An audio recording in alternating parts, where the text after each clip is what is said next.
Students, आइए फिर से हम लोग जो बाकी की कविता है उसके ऊपर आलोचना कर लेते हैं।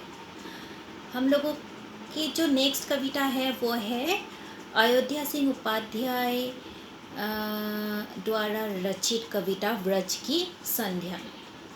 अयोध्या सिंह उपाध्याय हरिओद जी प्रथम खड़ी बोली हिंदी के प्रथम महाकवि के रूप में जाने जाते हैं।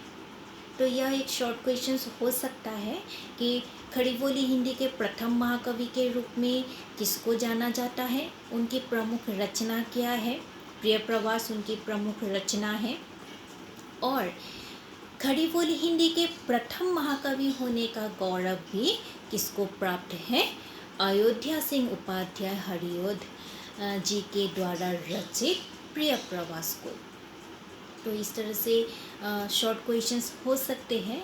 उसके बाद उनके माता पिता के बारे में जानना पड़ेगा, उसका सवाल पहले ही दिया गया है। फिर उनकी जो दो मौलिक उपन्यास हैं, अधखिला फूल और ठेठ हिंदी का ठाठ, इसको भी हम लोगों को याद रखना पड़ेगा। और प्रिय प्रवास पर हरिओद जी ने क्या दिखाया है, क्या प्रस्तुत किया है। तो प्रिय प्रवास ग्रंथ में हरिओद जी ने राधा कृष्ण को आधुनिक युग के अनुरूप विश्व प्रेमी एवं विश्व सेवी के रूप में प्रस्तुत किया है। तो इस तरह के सवाल भी आ सकते हैं क्योंकि आप लोगों के सिलेबस अभी नए नए हैं। तो प्रिय प्रवास में कवि ने क्या प्रस्तुत किया है, तो राधा कृष्ण को विश्व प्रेमी और विश्व सेवी के रूप में, आधुनिक रूप में प्रतिष्ठा किया है इसने। और यह जो व्रज की संध्या है उसमें अस्ताचलगामी सूरज का वर्णन है, मतलब सूरज अभी डूबने वाले हैं। तो सूरज जब डूब जाते हैं उससे पहले उनकी रोशनी लाल हो जाती है और ऐसा लगता है जैसे उसकी जो लाल रोशनी है वो रोशनी पहले पेड़ पौधों के ऊपर से जाते हैं, फिर उसके बाद ज़्यादा गाढ़ा होकर नदी तालाब में आकर गिरते हैं, फिर पर्वत के शिखर पर चढ़कर उसके पीछे जैसे छुप जाते हैं, मतलब अंधकार हो जाते हैं। लेकिन कवि के अनुसार उसी अंधकार में भी क्या है, एक सुंदरता उसी समय विराजमान हो जाते हैं, क्योंकि व्रज की संध्या है, किसी और की नहीं। और व्रज में कौन रहते हैं, राधा कृष्ण रहते हैं। तो कृष्ण की बांसुरी की आवाज़ संध्या होते ही क्या हो जाते हैं, चारों तरफ गूंज जाते हैं और ऐसा लगता है जैसे वो जो फूल, जो पेड़ पौधा जो अभी मतलब सूरज डूबने के कारण बुझ गया है शायद, फिर से वो क्या हो रहे हैं, जैसे श्री कृष्ण की बांसुरी की ध्वनि सुनकर जैसे फिर से खिल रहे हैं, चारों तरफ खुशियाँ फैल जाती है, ऐसा कवि का कहना है। तो उसके बाद जो हम लोगों को कविता मिली है वो है हरिवंश राय बच्चन जी की कविता पथ की पहचान। हरिवंश राय बच्चन जी को कौन नहीं जानते हैं, बाकी रूप से जाने या ना जाने, अमिताभ बच्चन जी के वो पिता थे, उसके बारे में हम लोग जानते ही हैं। तो ऐसा कहा जाता है, उनकी आत्मजीवनी में लिखा है कि हरिवंश राय बच्चन जी के जन्म से पहले क्या था, उनके माता पिता निसंतान थे, बहुत सालों तक कोई भी संतान नहीं थे। इसीलिए एक पंडित के एक उपदेश के अनुसार उन्होंने हरिवंश पुराण का कथन किया, मतलब घर में पाठ किया और कहा गया कि इसी पुराण के पाठ करने से उनके घर में संतान की उत्पत्ति हो जाएगी। और उनके माता पिता ने भी ऐसा किया और भगवान के आशीर्वाद से उसके बाद उनके घर में एक लड़का पैदा हुआ। तो उनके पिता ने क्या किया, हरिवंश पुराण पढ़कर ही, हरिवंश कथा सुनकर ही उनका बेटे का जन्म हुआ ऐसा मानकर कृतज्ञता स्वरूप उसका नाम ही रखा हरिवंश राय। राय मतलब आदेश किसी के दूसरों के बारे में सुनकर ही, तो हरिवंश राय बच्चन, बच्चन होता है कथा, तो बच्चन उसी तरह से रखा गया। हरिवंश राय बच्चन जी हिंदी साहित्य के उत्तर छायावाद काल के प्रमुख कवियों के रूप में माने जाते हैं और साथ में वो हालावादी कवि के रूप में भी जाने जाते हैं। हरिवंश राय बच्चन जी की प्रसिद्ध कीर्ति क्या है? मधुशाला। वो राज्यसभा के सदस्य भी रह चुके थे। हरिवंश राय बच्चन जी आत्मानुभूति, आत्मसाक्षात्कार, आत्माभिव्यक्ति के बल पर काव्य रचना करते थे। उनकी कुछ रचनाएं हैं मधुशाला, मधुबाला, मधुकलश, निशानी मंथन, एकांत संगीत इत्यादि। और उनकी जो कविता हमें मिली है पथ की पहचान, इसके द्वारा कवि ने यही कहा है कि हमें संसार में जब हम लोग आगे बढ़ते जाएंगे तो हो सकता है बहुत सारे मुसीबतों का सामना हम लोगों को करना पड़ सकता है। हमें कभी कभी खुशियाँ भी मिल सकती है और कभी कभी हम लोगों को दुख और हताशा भी घेर सकते हैं। लेकिन अगर हमें आगे बढ़ना है, अगर हमें सफल होना है, तो सब कुछ छोड़ छाड़ कर हमें क्या करना पड़ेगा? अपनी जो लक्ष्य है उसको ध्यान में रखना पड़ेगा और आगे बढ़ते रहना पड़ेगा, क्योंकि स्वप्न देखने का अधिकार हम सबको है।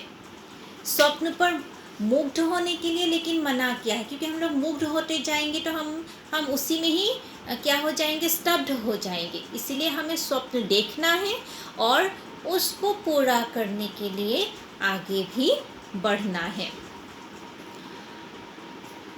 इसमें भी जो एक शॉर्ट क्वेश्चंस एक्स्ट्रा हो सकते हैं कि जीवन पथ पर आगे बढ़ने के लिए हमें क्या करना चाहिए। तो जीवन पथ पर हमें आगे बढ़ने के लिए हमें कोई भी बाधा विपत्ति हो उनसे घबराना नहीं चाहिए और आगे बढ़ने के लिए कोशिश करते रहना चाहिए। मनुष्य अपनी कल्पना अथवा सपनों का साकार कैसे कर सकता है? तो अपने साहस, लगन, एकाग्रता, अपने अनुभव से उसको क्या कर सकते? साकार कर सकते हैं। कवि ने किस पर मुग्ध होने से मनाही की है? स्वप्न पर। जीवन मार्ग में हमें किस प्रकार के दृश्य देखने को मिल सकते हैं? जीवन मार्ग में हमें अलग अलग प्रकार के स्वप्न देखने को मिल सकते हैं। कभी हम लोगों को सुख के रूप में नदी, तालाब, झरना, फूल, पौधा, चिड़िया जो मन को सुख प्रदान कर सकते हैं, इस तरह का दृश्यावली भी देख सकते हैं। लेकिन कहीं हम लोगों को आंधी तूफान का भी सामना करना पड़ सकता है। मतलब विभिन्न सिचुएशन, विभिन्न अवस्था का सामना हम लोगों को करना पड़ सकता है, लेकिन हमें हार नहीं माननी है। इसके बाद जो कविता है वो रामधारी सिंह दिनकर जी की कविता शक्ति और क्षमा। रामधारी सिंह दिनकर जी को ज्ञानपीठ पुरस्कार भी मिला था और उर्वशी नाम की उनकी जो रचना है, उर्वशी के लिए उनको ज्ञानपीठ पुरस्कार प्रदान किया गया था और संस्कृति के 4 अध्याय, इसके लिए उन्हें साहित्य अकादमी पुरस्कार भी मिला था। रामधारी सिंह दिनकर राष्ट्रीय भावनाओं से युक्त कवि थे।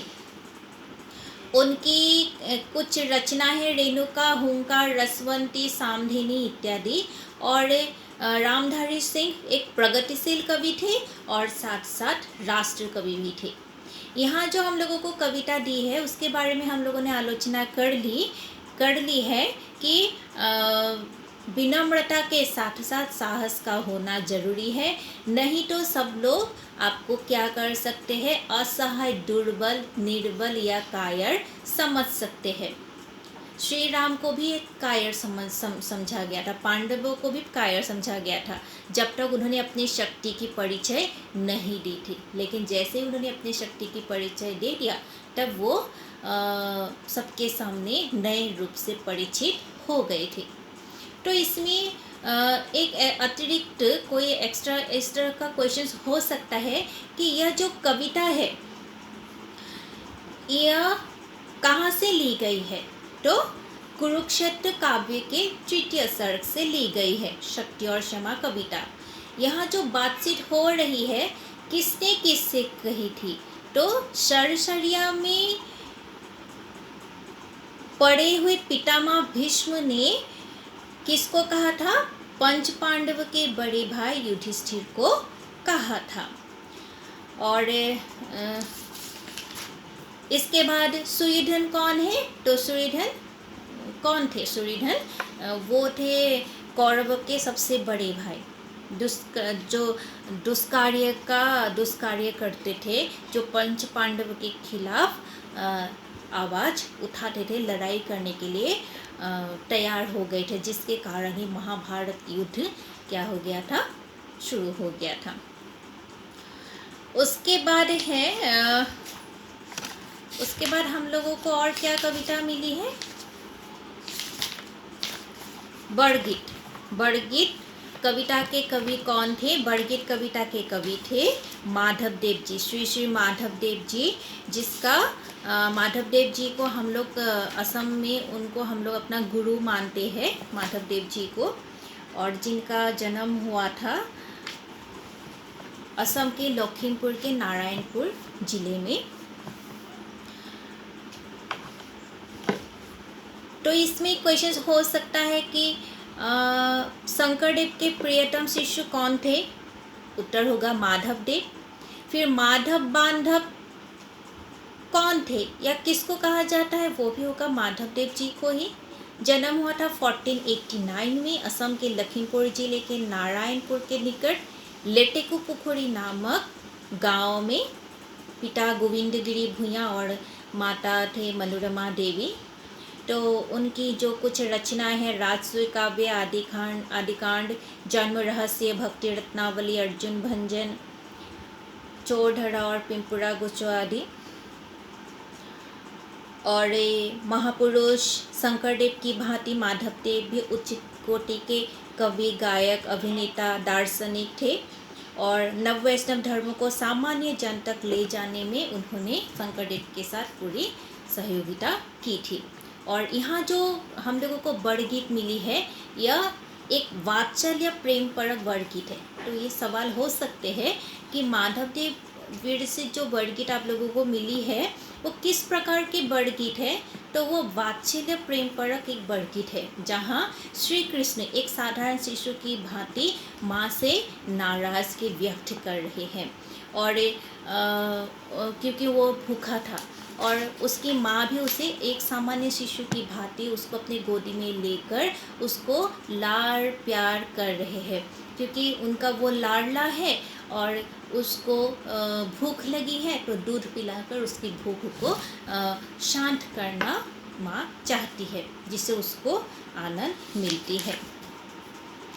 इसके बाद जो कविता हम लोगों को मिलती है वो है मुक्ति की आकांक्षा। मुक्ति की आकांक्षा है सर्वेश्वर दयाल सक्सेना जी की रचना। इसमें आज़ादी के महत्व को दर्शाया गया है। लेकिन उससे पहले सर्वेश्वर दयाल सक्सेना जी की प्रमुख जो कृतियाँ हैं उनमें से 2-3 आप लोगों को याद रखना पड़ेगा। काठ की घंटियाँ, कुआनो नदी, जंगल का दर्द, खूंटियों पर टंगे लोग इत्यादि। और खूंटियों पर टंगे लोग के कारण उन्हें साहित्य अकादमी पुरस्कार भी मिला था। मुक्ति की आकांक्षा के द्वारा कवि यह सिद्ध करना चाहते हैं, चाहे आप जितना भी सुख सुविधा क्यों ना प्रदान की हो, लेकिन सामान्य मनुष्य तो क्या एक जो पशु पक्षी भी है वो भी कैद होकर रहना नहीं चाहते हैं। चाहे दुख का, दर्द का, जोखिम भरे कार्य का सामना क्यों ना करना पड़े, लेकिन फिर भी सब आज़ाद रहना चाहते हैं, क्योंकि आज़ादी में जो सुख है, आज़ादी में जो संतुष्टि है वो कहीं और प्राप्त नहीं हो सकता है। तो इसमें बोला जाता है कि चिड़िया को कि बाहर तुमको मार भी सकता है, मृत्यु भी हो सकती है, यहाँ इतना आराम है, तुम फिर से क्यों यहाँ नहीं रहना चाहते हो? तो ऐसा क्यों होते हैं? क्योंकि चाहे कुछ भी हो जाए, सामने दाना पानी घर द्वार सब मिल जाए, लेकिन फिर भी चिड़िया नहीं रहना चाहती है, क्योंकि चिड़िया को सबसे ज़्यादा पसंद है अपनी आज़ादी। तो इसमें शॉर्ट क्वेश्चन ऐसा हो सकता है कि जैसे किसको लाख समझाने की कोशिश की कि बाहर समस्याएं हैं, तो चिड़िया को। या ऐसा भी हो सकता है बाहर डालने का तोता है, या किसके लिए कहा गया है, तो यह चिड़िया को कहा गया था। फिर ऐसा भी हो सकता है कि चिड़िया क्यों पिंजरे में नहीं रहना चाहती है, क्योंकि उन्हें आज़ादी पसंद है। तो इस तरह से अलग अलग प्रश्न यहाँ से हो सकते हैं शॉर्ट क्वेश्चंस। बाकी तो हम लोगों ने आलोचना कर भी ली है। तो इसके उपरांत भी अगर आप लोगों को कुछ डाउट है, कुछ परेशानी है, तो हमें कहिए, तो बाकी की आलोचना आगे बढ़ाने के लिए हम लोगों को सुविधा होगी। धन्यवाद।